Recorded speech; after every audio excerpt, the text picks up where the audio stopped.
I will suggest a protocol by which you can achieve a better relationship to your activities and to your dopamine system. In fact, it will help tune up your dopamine system for discipline, hard work, and motivation. Hard work is hard. Generally, most people don't like working hard. Some people do, but most people work hard in order to achieve some end goal.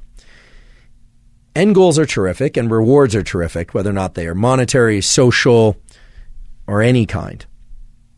However, because of the way that dopamine relates to our perception of time, working hard at something for sake of a reward that comes afterward can make the hard work much more challenging and make us much less likely to lean into hard work in the future. Let me give you a couple examples by way of data and experiments. There's a classic experiment done actually at Stanford many years ago in which children in nursery school and kindergarten drew pictures. And they drew pictures because they like to draw. The researchers took kids that like to draw and they started giving them a reward for drawing. The reward generally was a gold star or something that a young child would find rewarding.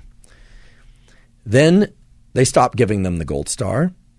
And what they found is the children had a much lower tendency to draw on their own.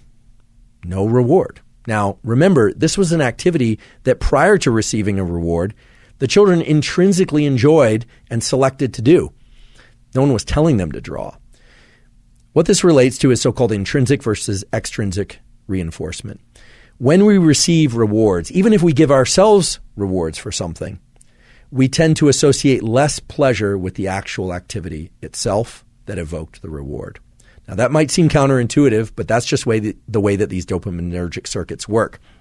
And now understanding these peaks and baselines in dopamine, which I won't review again, this should make sense. If you get a peak in dopamine from a reward, it's going to lower your baseline, and the cognitive interpretation is that you didn't really do the activity because you enjoyed the activity, you did it for the reward. Now, this doesn't mean all rewards of all kinds are bad, but it's also important to understand that dopamine controls our perception of time. When and how much dopamine we experience is the way that we carve up what we call our experience of time. When we engage in an activity, let's say school or hard work of any kind or exercise, because of the reward we are going to give ourselves or receive at the end, the trophy, the sundae, the meal, whatever it happens to be, we actually are extending the time bin over which we are analyzing or perceiving that experience. And because the reward comes at the end, we start to dissociate the neural circuits for dopamine and reward that would have normally been active during the activity. And because it all arrives at the end, over time, we have the experience of less and less pleasure from that particular activity while we're doing it. Now, this is the antithesis of growth mindset. My colleague at Stanford, Carol Dweck, as many of you know, has come up with this incredible theory and principle, and it actually goes beyond theory and principle, called growth mindset, which is this striving to be better, to be in this mindset of I'm not there yet, but striving itself is the end goal. And that, of course, delivers you to tremendous performance. It's been observed over and over and over again that people that have growth mindset, kids that have growth mindset, end up performing very well because they're focused on the effort itself. And all of us can cultivate growth mindset. The neural mechanism of cultivating growth mindset involves learning to access the rewards from effort and doing. And that's hard to do because you have to engage this prefrontal component of the mesolimbic circuit. You have to tell yourself, okay, this effort is great. This effort is pleasurable, even though you might actually be in a state of physical pain from the exercise. Or I can recall this from college, just feeling like I wanted to get up from my desk, but forcing myself to study, forcing myself. What you find over time is that you can start to associate a dopamine release. You can evoke dopamine release from the friction and the challenge that you happen to be in. You completely eliminate the ability to generate those circuits and the rewarding process of being able to reward friction while in effort if you are focused only on the goal that comes at the end, because of the way that dopamine marks time. So if you say, oh, I'm going to do this very hard thing and I'm going to push and push and push and push for that end goal that comes later, not only do you enjoy the process of what you're doing less, you actually make it more painful while you're engaging in it. You make yourself less efficient at it, because if you were able to access dopamine while in effort, dopamine has all these incredible properties of increasing the amount of energy in our body and in our mind, our ability to focus by way of dopamine's conversion into epinephrine. But also, you are undermining your ability to lean back into that activity the next time. The next time you need twice as much coffee and 3 times as much loud music and 4 times as much energy drink and the social connection just to get out the door in order to do the run or to study.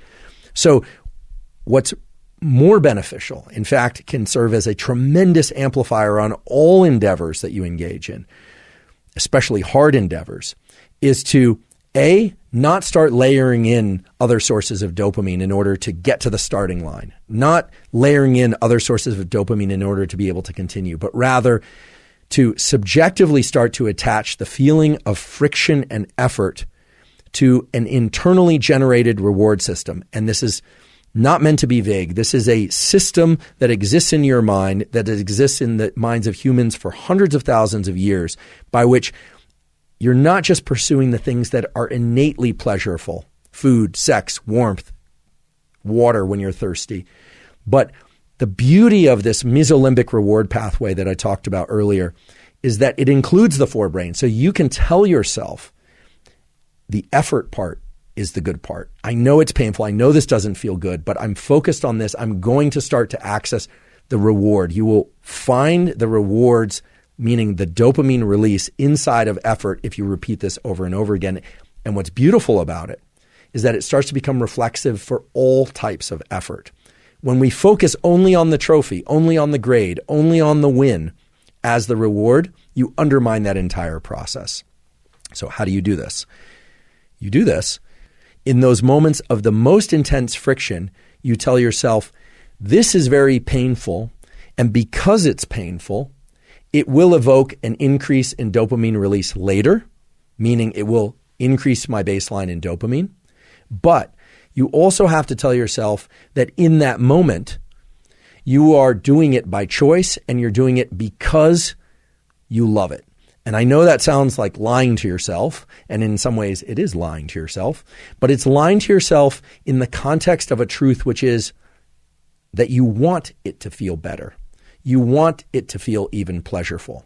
Now, this is very far and away different from thinking about the reward that comes at the end, the hot fudge sundae for after you cross the finish line. And you can replace hot fudge sundae with whatever reward happens to be appealing to you. We revere people who are capable of doing what I'm describing.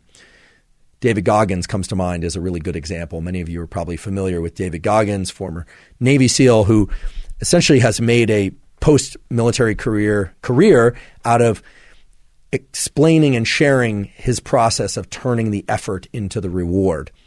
There are many other examples of this too, of course. Throughout evolutionary history, there's no question that we revered people who were willing to go out and forage and hunt and gather and caretake in ways that other members of our species probably found exhausting and probably would have preferred to just put their feet up or soak them in a cool stream rather than continue to forage. The ability to access this pleasure from effort aspect of our dopaminergic circuitry is without question the most powerful aspect of dopamine and our biology of dopamine. And the beautiful thing is it's accessible to all of us. But just to highlight the things that can interfere with and prevent you from getting dopamine release from effort itself, don't spike dopamine prior to engaging in effort.